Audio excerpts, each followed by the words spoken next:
Hey guys, it's Nadine, and I'm just making this video to, first of all, thank you guys for having so much support for It Ends Now, and just to talk a little bit more on what really pushed me to make this, like, group organization.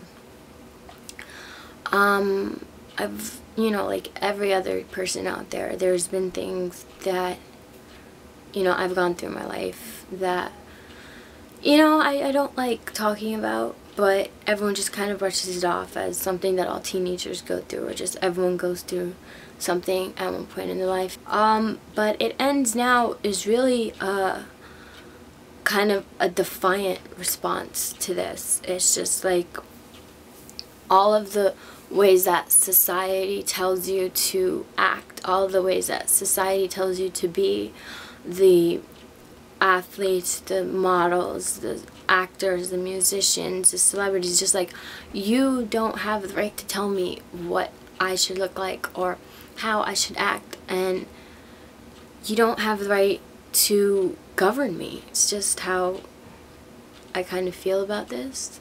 I'm on Tumblr, and I'm not, like, bashing Tumblr. I love Tumblr. But I've noticed a lot of times all these pictures and the photography that gets reblogged is just of like really gorgeous, skinny, tall, model-like girls. And so many times do I read things like, I will stop eating until I look like this, and what I would kill to look like this or fit in those clothes and stuff like that. And it's like, these are totally normal, average, not even average size girls that are beautiful, I mean, but they feel that, like, because they don't look like this, they're not beautiful and they need to starve themselves. And the amount of eating disorders that are in this, like, day and age is ridiculous. And what really angers me is how society has the gall to say, be yourself and everyone will love you, just be yourself and you'll be accepted and stay true to yourself. And they're not. It's ridiculous. It's like, you have to look a certain way for you to be accepted. You have to be a certain way for you to be accepted, and it shouldn't be like that. Like, I shouldn't have to not be myself. I shouldn't have to act like something I'm not to fit in.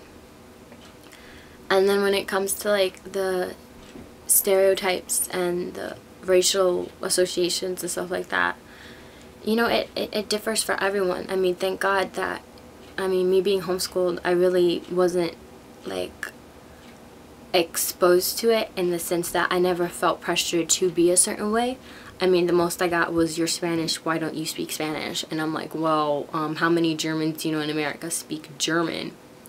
I was talking to my friend Erin, she's an admin here, and, she was talking about how she's Korean, and I mean, she gets, like, jokes all the time, and it's like, yeah, it's funny, but I mean, can we, like, stop referring to me as a certain race? Like, just because she's Korean, just because she's Asian, doesn't mean anything. Like,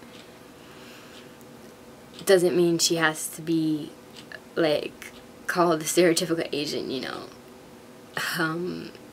because you're smart, you wear glasses, and you're Asian, doesn't, that's just how you happen to be. It's not who you are. You're not that way because you're Asian. You're just that way and happen to be Asian. My friend's Italian, and no, she is not like, oh god, the name is Jersey Shore. She's not Jersey Shore. Just because she's Italian doesn't mean she's like Jersey Shore. Just because I live in Jersey doesn't mean I party like Jersey Shore. Just because we're 16 doesn't mean we end up pregnant. I mean, when I was 16, I'm not 16 anymore, I'm 18 now. It's like, and yeah, I'm still a virgin, and am I proud of that? Yes, I am. I think society has been placing such an emphasis on having a sexually active lifestyle that when it finds people who aren't sexually active, they feel like they need to find out what's wrong with them. When they find a guy who, isn't trying to have sex with all of the girls he knows, it's like, oh, well, he has to be gay. It's there. That's the only logical reason. And that's just so incorrect. There's just so much that is wrong.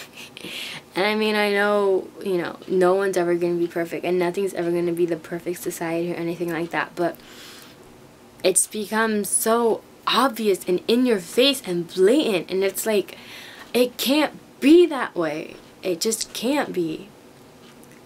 Do I want to change the world? Yes, I do. Am I going to change the world? Not by myself, not in one lifetime, not without God. And I want all of you guys to, you know, remember this. And it's gonna get difficult, like when we start opening up and talking about this. But it's something that I feel has to be done, because you can't expose and fix a problem until you acknowledge that there is a problem. And there's been a lot of hiding of problems lately. And I just think it's time we turned on the lights and realized how much stuff is here that shouldn't be here. Thank you guys for watching, and hopefully soon, probably by mid-December, a little bit before or like right after Christmas, we will, no, definitely before Christmas, we'll have at least one video to show you as an example of the kind of media you can like portray for It Ends Now. You can send it to us via email. I'll probably I'm gonna look over all of the videos personally, probably edit it, like add a caption or like credits thing. I'm not actually gonna like change your video unless it's like too long, and I'll probably like cut out small bits and pieces. Obviously I'm going to tell you and make sure, you know, if there's any specific part you want to keep in there. You know, might put a background music on some parts of it, or just, you know, basic small minor things like that. I'm not good at like video editing anyway, so yeah, I just want it to be really raw and genuine. I don't want it to look staged and fake, because we're not fake, we're real. And that's what we're trying to show the world, that we're not prototypes, we're not robots, we're people with hearts and souls and minds. And we want to show our individuality and our uniqueness. So thank you guys again for watching. Thank you guys for being supportive. God bless, and remember, I love you guys.